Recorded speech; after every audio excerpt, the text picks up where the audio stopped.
ಮತ್ತೊಂದು breaking update ಬರ್ತಾ ಇದೆ. ಜನವರಿ 27ರ ರಾತ್ರಿಯೇ ಸಾಕ್ಷಿ ನಾಶ ಮಾಡುವ ಕೆಲಸಕ್ಕೆ ಈತ ಮುನ್ನುಡಿಯನ್ನ ಬರೀತಾನೆ.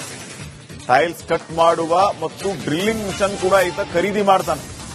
28ನೇ ತಾರೀಕು ಬೆಳಿಗ್ಗೆಯಿಂದ 5x5 ಜಾಗನ ಈತ ಕೆಡ್ಡ ತೋಡೋದಕ್ಕೆ ರೆಡಿ ಮಾಡ್ತಾನೆ. ರಾತ್ರಿ ಮನೆಯಲ್ಲೇ ಮಲಗಿ 29ನೇ ತಾರೀಕು ಬೆಂಗಳೂರಿಗೆ ಪ್ರಯಾಣವನ್ನ ಬೆಳೆಸ್ತಾನೆ. ಇವರೆಲ್ಲರನ್ನು ಹೂತಾಕಿ ಮನೆಯಲ್ಲಿ ಈ ರೀತಿ ಈತ ಈ ಒಂದು ಕೃತ್ಯದಿಂದ ತನ್ನನ್ನು ತಾನು ಪಾರ್ ಮಾಡಿಕೊಳ್ಳೋದಕ್ಕೆ ಪ್ಲಾನ್ ಮಾಡಿಕೊಂಡಿರ್ತಾನೆ.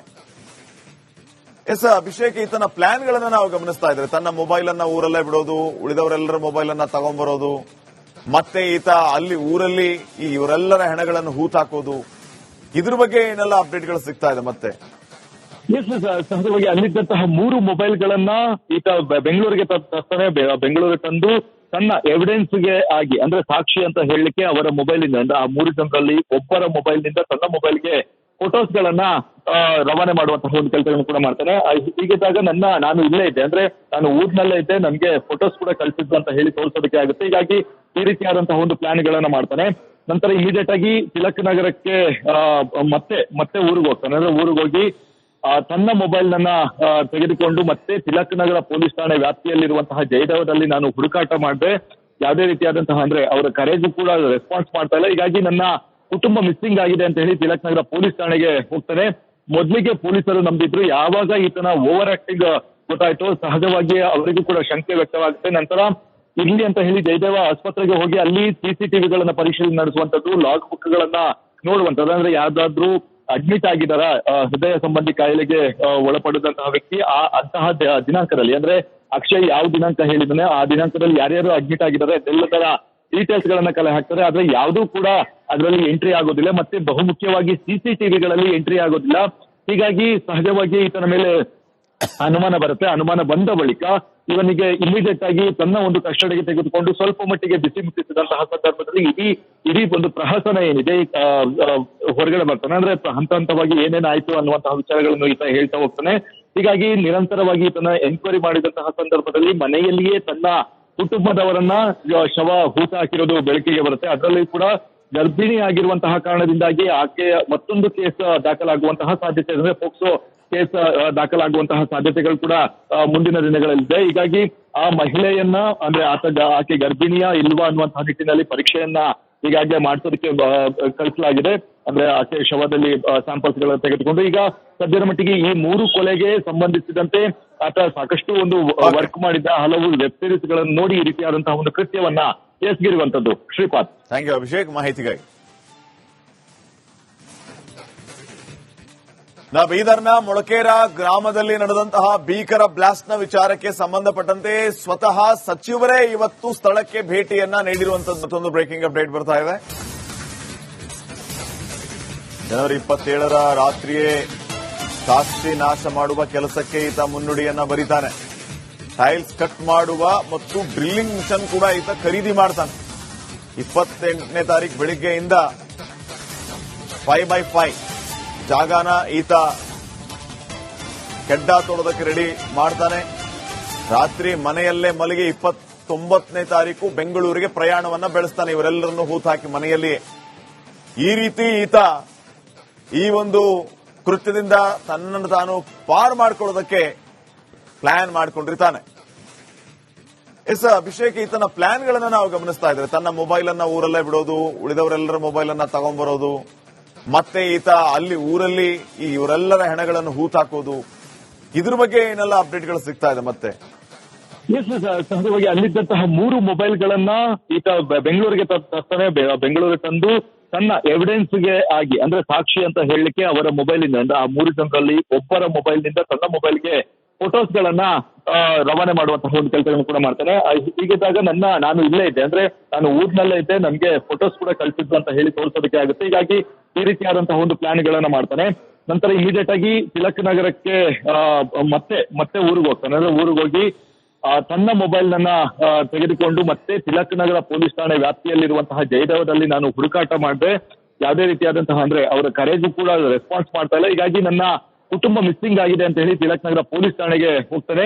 ಮೊದಲಿಗೆ ಪೊಲೀಸರು ನಂಬಿದ್ರು. ಯಾವಾಗ ಈತನ ಓವರ್ ಆಕ್ಟಿಂಗ್ ಗೊತ್ತಾಯ್ತು, ಸಹಜವಾಗಿ ಅವರಿಗೂ ಕೂಡ ಶಂಕೆ ವ್ಯಕ್ತವಾಗುತ್ತೆ. ನಂತರ ಇರ್ಲಿ ಅಂತ ಹೇಳಿ ಜಯದೇವ ಆಸ್ಪತ್ರೆಗೆ ಹೋಗಿ ಅಲ್ಲಿ ಸಿಸಿಟಿವಿಗಳನ್ನ ಪರಿಶೀಲನೆ ನಡೆಸುವಂತದ್ದು, ಲಾಗ್ ಬುಕ್ ಗಳನ್ನ ನೋಡುವಂತದ್ದು. ಅಂದ್ರೆ ಯಾವ್ದಾದ್ರು ಅಡ್ಮಿಟ್ ಆಗಿದಾರ, ಹೃದಯ ಸಂಬಂಧಿ ಕಾಯಿಲೆಗೆ ಒಳಪಡಿದಂತಹ ವ್ಯಕ್ತಿ ಅಂತಹ ದಿನಾಂಕದಲ್ಲಿ, ಅಂದ್ರೆ ಅಕ್ಷಯ್ ಯಾವ ದಿನಾಂಕ ಹೇಳಿದಾನೆ ಆ ದಿನಾಂಕದಲ್ಲಿ ಯಾರ್ಯಾರು ಅಡ್ಮಿಟ್ ಆಗಿದ್ದಾರೆ ಅದೆಲ್ಲದರ ಡೀಟೇಲ್ಸ್ ಗಳನ್ನ ಕಲೆ ಹಾಕ್ತಾರೆ. ಆದ್ರೆ ಯಾವುದೂ ಕೂಡ ಅದರಲ್ಲಿ ಎಂಟ್ರಿ ಆಗೋದಿಲ್ಲ, ಮತ್ತೆ ಬಹುಮುಖ್ಯವಾಗಿ ಸಿಸಿಟಿವಿಗಳಲ್ಲಿ ಎಂಟ್ರಿ ಆಗೋದಿಲ್ಲ.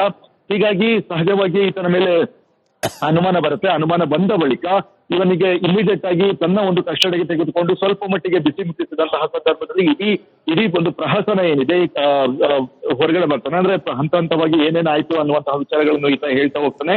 ಹೀಗಾಗಿ ನಿರಂತರವಾಗಿ ಈತನ ಎನ್ಕ್ವೈರಿ ಮಾಡಿದಂತಹ ಸಂದರ್ಭದಲ್ಲಿ ಮನೆಯಲ್ಲಿಯೇ ತನ್ನ ಕುಟುಂಬದವರನ್ನ ಶವ ಹೂತ ಹಾಕಿರೋದು ಬೆಳಕಿಗೆ ಬರುತ್ತೆ. ಅದರಲ್ಲಿ ಕೂಡ ಗರ್ಭಿಣಿ ಆಗಿರುವಂತಹ ಕಾರಣದಿಂದಾಗಿ ಆಕೆಯ ಮತ್ತೊಂದು ಕೇಸ್ ದಾಖಲಾಗುವಂತಹ ಸಾಧ್ಯತೆ, ಅಂದ್ರೆ ಪೋಕ್ಸೋ ಕೇಸ್ ದಾಖಲಾಗುವಂತಹ ಸಾಧ್ಯತೆಗಳು ಕೂಡ ಮುಂದಿನ ದಿನಗಳಲ್ಲಿದೆ. ಹೀಗಾಗಿ ಆ ಮಹಿಳೆಯನ್ನ, ಅಂದ್ರೆ ಆಕೆ ಗರ್ಭಿಣಿಯ ಇಲ್ವಾ ಅನ್ನುವಂತಹ ನಿಟ್ಟಿನಲ್ಲಿ ಪರೀಕ್ಷೆಯನ್ನ ಈಗಾಗಲೇ ಮಾಡಿಸೋದಕ್ಕೆ ಕಳಿಸಲಾಗಿದೆ.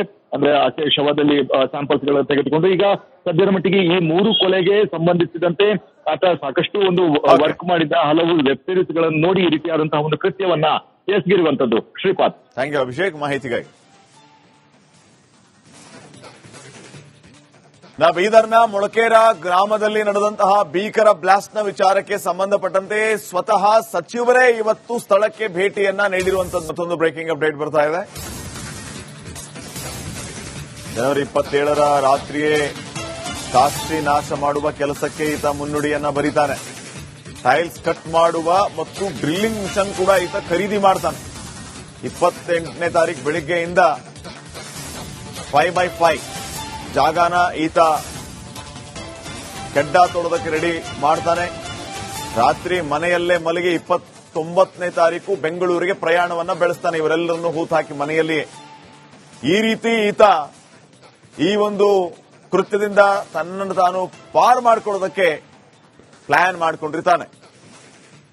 ಎಸ್ ಅಭಿಷೇಕ್, ಈತನ ಪ್ಲಾನ್ಗಳನ್ನ ನಾವು ಗಮನಿಸ್ತಾ ಇದ್ದೇವೆ. ತನ್ನ ಮೊಬೈಲ್ ಅನ್ನ ಊರಲ್ಲೇ ಬಿಡೋದು, ಉಳಿದವರೆಲ್ಲರ ಮೊಬೈಲ್ ಅನ್ನ ತಗೊಂಡ್ಬರೋದು, ಮತ್ತೆ ಈತ ಅಲ್ಲಿ ಊರಲ್ಲಿ ಇವರೆಲ್ಲರ ಹೆಣಗಳನ್ನು ಹೂತಾಕೋದು, ಇದ್ರ ಬಗ್ಗೆ ಏನೆಲ್ಲ ಅಪ್ಡೇಟ್ಗಳು ಸಿಗ್ತಾ ಇದೆ ಮತ್ತೆ?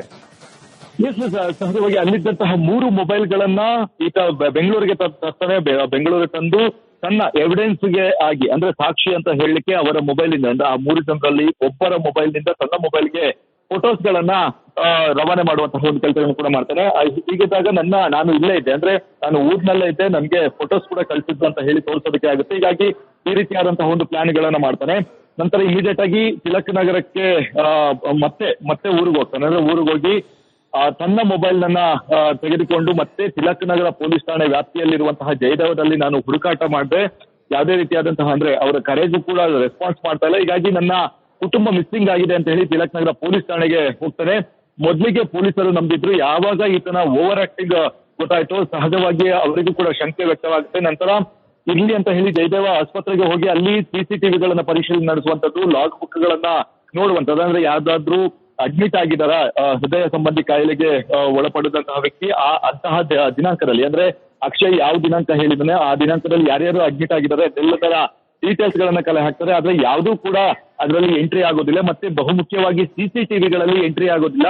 ಹೀಗಾಗಿ ಸಹಜವಾಗಿ ಈತನ ಮೇಲೆ ಅನುಮಾನ ಬರುತ್ತೆ. ಅನುಮಾನ ಬಂದ ಬಳಿಕ ಇವನಿಗೆ ಇಮಿಡಿಯೇಟ್ ಆಗಿ ತನ್ನ ಒಂದು ಕಸ್ಟಡಿಗೆ ತೆಗೆದುಕೊಂಡು ಸ್ವಲ್ಪ ಮಟ್ಟಿಗೆ ಬಿಸಿ ಮುಟ್ಟಿಸಿದಂತಹ ಸಂದರ್ಭದಲ್ಲಿ ಇಡೀ ಒಂದು ಪ್ರಹಸನ ಏನಿದೆ ಹೊರಗಡೆ ಬರ್ತಾನೆ. ಅಂದ್ರೆ ಹಂತ ಹಂತವಾಗಿ ಏನೇನಾಯ್ತು ಅನ್ನುವಂತಹ ವಿಚಾರಗಳನ್ನು ಈತ ಹೇಳ್ತಾ ಹೋಗ್ತಾನೆ.